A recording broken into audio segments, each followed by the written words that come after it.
दोस्तों, क्या कभी आपने सोचा है कि पेट्रोल और डीजल आखिर बनता कैसे है और धरती के नीचे आखिर पेट्रोल और डीजल के कुएं कैसे बन गए? क्या आपने कभी जानने की कोशिश की कि आखिर क्यों सऊदी अरब में ही सबसे ज्यादा पेट्रोल और डीजल के कुएं बने हुए हैं और लगातार इनकी कीमतें आसमान क्यों छू रही है? अगर नहीं तो आज का ये वीडियो आपको पूरा जरूर देखना चाहिए, क्योंकि हम बताने वाले हैं पेट्रोल और डीजल आखिर कैसे बनता है और धरती के अंदर पेट्रोल और डीजल कैसे पैदा हुए। तो जानकारी भरा सफर स्टार्ट करने से पहले वीडियो को एक लाइक करके चैनल को सब्सक्राइब कर लीजिए, क्योंकि वीडियो हमने बड़ी मेहनत से बनाई है। चलिए शुरू करते हैं। दोस्तों, मॉडर्न जमाने के साथ ही महंगाई के चलते पेट्रोल और डीजल की कीमत भी आसमान छू रही है। जो पेट्रोल 1990 में 12 रुपए में बिकता था, वो अब 110 रुपए में बिकने लगा है। और अगर यही हाल रहा तो वो दिन दूर नहीं कि पेट्रोल और डीजल के लिए हमें या तो लोन लेना पड़ेगा या किडनी बेचनी पड़ेगी, क्योंकि आज के वक्त में पेट्रोल और डीजल इंसान की एक अहम जरूरत बन चुका है। हम बिना ईंधन के बिल्कुल लाचार हो जाते हैं। आज के समय में हम सब पेट्रोल और डीजल पर ही निर्भर हैं, फिर चाहे हमारी रोज की जरूरतें हों जैसे कि सब्जी, फल या राशन, या फिर हमारी और अलग अलग जरूरतें। इन सभी को हर रोज बड़े बड़े ट्रकों में भरकर एक शहर से दूसरे शहर तक इंपोर्ट और एक्सपोर्ट किया जाता है और इन ट्रकों को चलाने के लिए फ्यूल की जरूरत पड़ती है और यही फ्यूल पेट्रोल और डीजल है। और अगर आप ये सोचते हैं कि पेट्रोल और डीजल हमारी धरती पर हमेशा रहने वाला है, तो आपको बता दें, जिस स्पीड से हम पेट्रोल और डीजल जैसी चीजों का इस्तेमाल कर रहे हैं, अगर हम इसी तरह से इन्हें कंज्यूम करते रहे तो ये आने वाले करीब 40 सालों में खत्म हो जाएंगे, क्योंकि ये सब चीजें धरती के अंदर लिमिटेड हैं।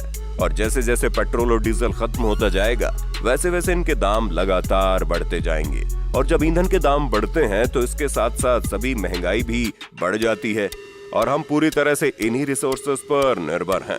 लेकिन दोस्तों, हमारे भारत में पेट्रोल जमीन से नहीं निकलता और इसी वजह से हमें दूसरे देशों से पेट्रोल को खरीदना पड़ता है और ये पेट्रोल हमें कच्चे तेल के रूप में मिलता है, जिसे रिफाइनरी में साफ करके पेट्रोल बनाकर इस्तेमाल में लाया जाता है। और यही वजह है कि हमारे देश में पेट्रोल की कीमत लगातार बढ़ती जा रही है।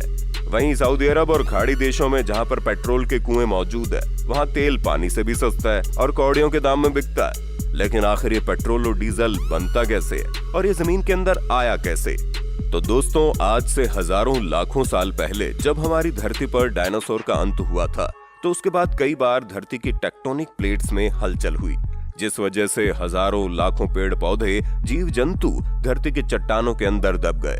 और जब वे पूरे तरीके से डिकम्पोज हो गए तो चट्टानों में गहरे दबाव और गर्मी की वजह से ये जीवाश्म तरल पेट्रोलियम के रूप में बदल गए। बाद में मनुष्य की उत्सुकता ने धरती के अंदर खोज की और पेट्रोलियम के भंडार का पता लगाया।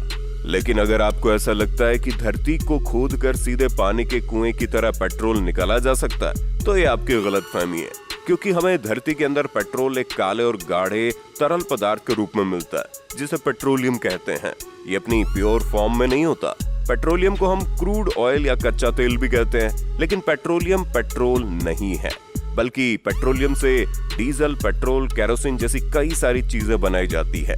पेट्रोलियम जमीन के नीचे और समुद्र के नीचे दोनों जगह पाया जाता है। जो पेट्रोलियम समुद्र में होता है, उसे निकालने के लिए फ्लोटिंग रिफाइनरी बनाई जाती है, यानी तैरते हुए प्लेटफॉर्म। ये प्रोसेस सुनने में जितना आसान लग रहा है, उतना ही टेढ़ी खीर है भाई साहब। समुद्र हो या फिर जमीन, तेल के भंडार ढूंढने में कई बार तो सालों लग जाते हैं और अरबों रुपए खर्च होते हैं, वो अलग। इसके लिए समुद्र में कई महंगी और बड़ी मशीनें लगाई जाती हैं, जो एक जगह से दूसरी जगह तक तेल ढूंढती रहती है। जब इस मशीन को एक जगह से तेल मिल जाता है, तो वहाँ तैरते हुए प्लेटफॉर्म बनाते हैं और इन प्लेटफॉर्म को आसपास के चट्टानों से मजबूती से बांध दिया जाता है ताकि ये हिलडुल ना सके। इसके बाद समुद्र के अंदर ड्रिलिंग की जाती है, जैसे घरों में नल लगाने के लिए ड्रिल करते हैं। लेकिन ये जो ड्रिल होती है वो हजारों फीट नीचे तक होती है। जब तक हमें पेट्रोलियम ना मिल जाए, और एक बार ऐसे ड्रिल से पेट्रोलियम मिल जाता है, तो हम उसमें पाइप और पंप का सिस्टम फिट कर देते हैं, जिससे हमें लगातार पेट्रोलियम मिलता रहता है। और पेट्रोलियम को निकालने के लिए इसे कारखाने यानी रिफाइनरी में ले जाया जाता है। इन रिफाइनरी में कच्चे तेल को बड़े बड़े बेलनाकार सिलेंडर के बर्तनों में डालकर गर्म किया जाता है और फिर अलग अलग तापमान पर कच्चे तेल को हीट किया जाता है। उसके बाद अलग अलग पाइप में निकाल लिया जाता है। इस प्रोसेस को डिजिटलेशन कहते हैं।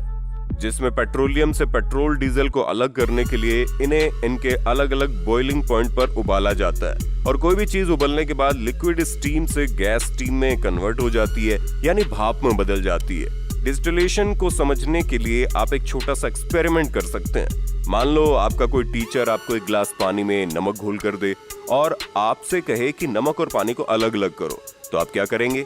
आप ये काम डिस्टिलेशन की मदद से बहुत ही आसानी से कर सकते हैं। बस आपको उस गिलास के पानी को एक पतीली में डालकर गैस पर गर्म होने के लिए रख देना है, क्योंकि पानी 100 डिग्री सेल्सियस पर उबलता है और नमक 1500 डिग्री सेल्सियस पर उबलता है। इसलिए कुछ ही समय बाद पानी भाप में बदलने लगेगा। अब भाप को इकट्ठा करने के लिए आप एक तिरछी प्लेट लगा सकते हैं। प्लेट भाप को इकट्ठा करके पानी की बूंदों में बदलती रहेगी और इन गिरती बूंदों को आप किसी बर्तन में स्टोर कर सकते हैं और कुछ टाइम बाद आप देखोगे कि पतीली का सारा पानी साइड वाले बर्तन में इकट्ठा हो गया और पतीली में सिर्फ नमक बचेगा। इस तरीके से आप पानी और नमक को अलग अलग कर सकते हो और इसी प्रोसेस को हम डिस्टिलेशन कहते हैं।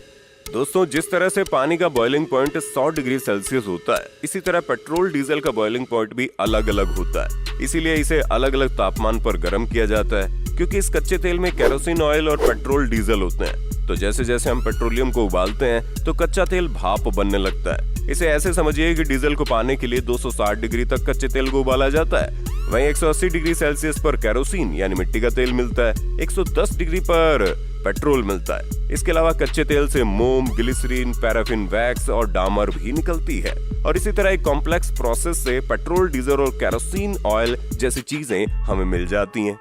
लेकिन पेट्रोल और डीजल बनाने के बाद इन्हें डायरेक्ट पेट्रोल पंप पर बेचने नहीं भेजा जा सकता।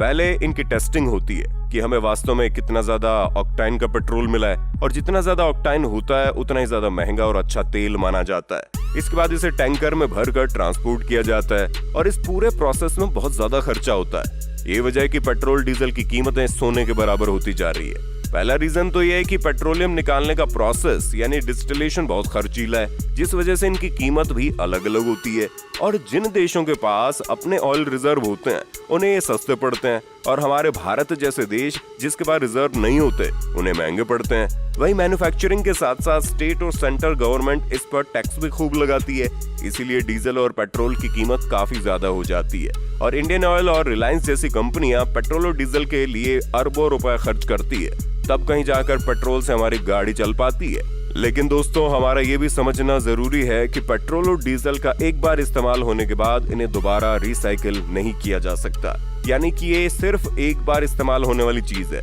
और पेट्रोल व डीजल धरती पर अनलिमिटेड नहीं है, यानी धरती पर एक न एक दिन खत्म होना ही है।